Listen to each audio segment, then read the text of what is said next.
તમે બાળકોને બજારના ફૂડ પેકેટના મમરા ખવડાવો છો તો આજે આપણે લસણિયા મમરા ઘરે બનાવતા શીખીશું। આ રીતે બનાવ્યા પછી તમે તમારા બાળકોને ક્યારેય પણ બજારમાંથી ફૂડ પેકેટ લાવીને નહીં આપશો। જ્યારે પણ બાળકોને તીખા અને લસણિયા મમરા ખાવાનું મન થાય ત્યારે તમે આ રીતે ઝટપટ બનાવીને આપી શકો છો। આ મમરાને આપણે લાંબો સમય માટે સ્ટોર તો કરી શકીએ છીએ, પણ ખાવામાં એટલા ટેસ્ટી લાગે છે કે વાત ન પૂછો। તો મારી શીખાડેલી ટિપ્સ સાથે જો તમે લસણિયા મમરા બનાવશો તો પહેલી જ વારમાં એકદમ પરફેક્ટ બનશે। તો ચાલો રેસીપી શરૂ કરીશું।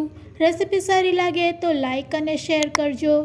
મારી ચેનલ ઉપર નવા હોય અને મારી ચેનલને હજુ સબસ્ક્રાઈબ ન કરેલ હોય તો સબસ્ક્રાઈબ કરી બાજુનું બેલ બટન દબાવવાનું ભૂલશો નહીં, જેથી કરીને તમને મારા નવા વિડીયોનું નોટિફિકેશન મળતું રહે। તો અહીંયા સૌથી પહેલાં આપણે 2 વાટકા જેટલા મમરા લેશું અને આ મમરાને આપણે શેકી લેશું, જેથી કરીને મમરા છે એ એકદમ ક્રિસ્પી બની જાય। તો મમરા આપણા ક્રિસ્પી બની ગયા છે। હવે ફરીથી આપણે મમરાને એક વખત તેલમાં શેકી લેશું।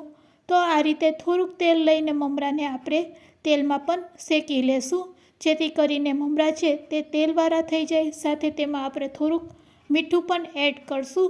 તો મમરાના સ્વાદ જેટલું અહીંયા આપણે મીઠું એડ કરવાનું છે। મીઠું એડ કર્યા પછી મમરાને સારી રીતે આ રીતે હલાવી લેશું। તો અહીંયા આપણા મમરા તો તૈયાર છે। ગેસની ફ્લેમ બંધ કરી દઈશું। મમરાને આ રીતે શેક્યા પછી હવે તેમાં આપણે સેવ એડ કરવાની છે। તો અહીંયા આપણે 1 વાટકી જેટલી સેવ એડ કરી દઈશું અને સેવને પણ આ રીતે મમરા સાથે મિક્સ કરી લેશું। તો અહીંયા આપણા મમરા ગરમ છે, તેને આપણે ઠંડા થવા દઈશું। ત્યાં સુધી હવે આપણે લસણવાળી ચટણી બનાવીશું। તો ફ્રેન્ડ્સ, મસાલાવાળી ચટણી કઈ રીતે બનાવી તેની ટ્રીક હું તમને બતાવું છું, જેથી કરીને લસણિયા મમરા એકદમ પરફેક્ટ બનશે અને લાંબો સમય માટે તમે સ્ટોર કરી શકશો। તો બસ મમરાને આપણે ઠંડા થવા દઈશું। ત્યાં સુધી આપણે લસણની ચટણી બનાવવાની છે। તો અહીંયા તમારે મોટું લસણ તાજું હોય તે લેવાનું છે। ફ્રેશ લસણ હશે તો ચટણી પણ ખૂબ જ સરસ બનશે। તો બસ લસણને આપણે ફોલી લેશું। હવે તમારે લસણ કેટલું લેવાનું છે તો મિક્સર જારમાં અહીંયા હું ચમચીના માપથી બતાવું છું, તો 3 ચમચી જેટલું આપણે લસણ લેશું। 2 મોટા વાટકા જેટલા મમરાની સામે આપણે 3 ચમચી જેટલું લસણ લીધેલું છે।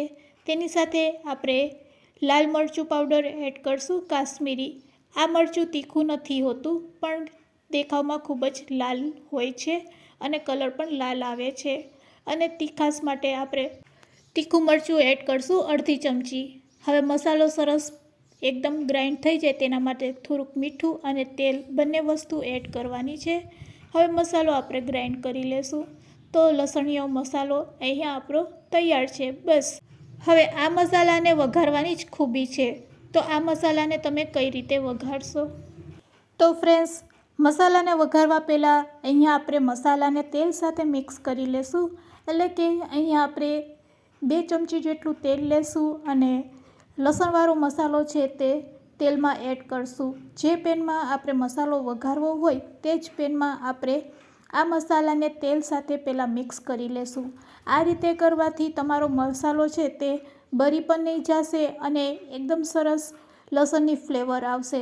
જો આ ટ્રીક તમને ખબર હશે તો લસણિયા મમરા છે તે એકદમ બજાર જેવા તૈયાર થશે। બસ હવે આપણે મસાલાને તેલ સાથે મિક્સ કર્યા પછી ગેસની ફ્લેમ ચાલુ કરવાની છે અને મસાલાને અને તેલને આ રીતે આપણે સાતરી લેવાના છે। તેલમાં આ રીતે મસાલો સતરાઈ જાય એટલે તરત જ આપણે ગેસની ફ્લેમ બંધ કરી દઈશું। તો તમે જોઈ શકો છો મસાલામાં આ રીતે બબલ્સ દેખાવા લાગે એટલે સમજવાનું કે મસાલો છે તે તેલ સાથે એકદમ સરસ સતરાઈ ગયો છે। મસાલામાં તેલ પણ નથી દેખાતું અને મસાલો એકદમ સરસ પાકી ગયો છે। ગેસની ફ્લેમ આપણે બંધ કરી દઈશું। બસ તૈયાર કરેલા આ મસાલાને હવે ઠંડા થયેલા મમરામાં આપણે આ રીતે એડ કરશું। બધો મસાલો આપણે છે તે મમરામાં એડ કરી દઈશું। હવે મમરામાં મસાલાને કઈ રીતે મિક્સ કરવો તેની પણ ટ્રીક છે। જો તમે આ ટ્રીક શીખી જશો તો એકદમ સરસ લસણિયા મમરા છે તે બજાર જેવા તૈયાર થશે। ફ્રેન્ડ્સ, વિડીયો સારો લાગતો હોય તો કોમેન્ટમાં મને જરૂરથી કહેજો અને જો તમને મારી રેસીપી સારી લાગતી હોય તો એક લાઈક જરૂરથી આપજો.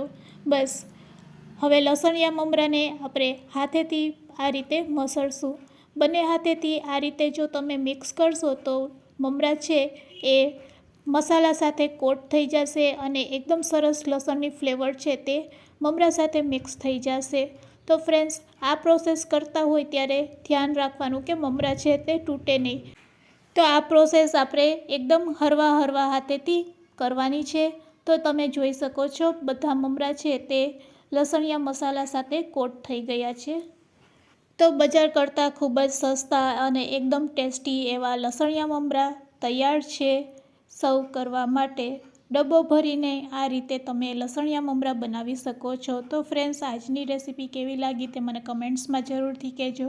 રેસીપી સારી લાગી હોય તો એક લાઈક જરૂરથી આપજો અને હા, તમારા ફ્રેન્ડ્સ, મિત્ર અને ગ્રુપમાં શેર કરવાનું ભૂલશો નહીં.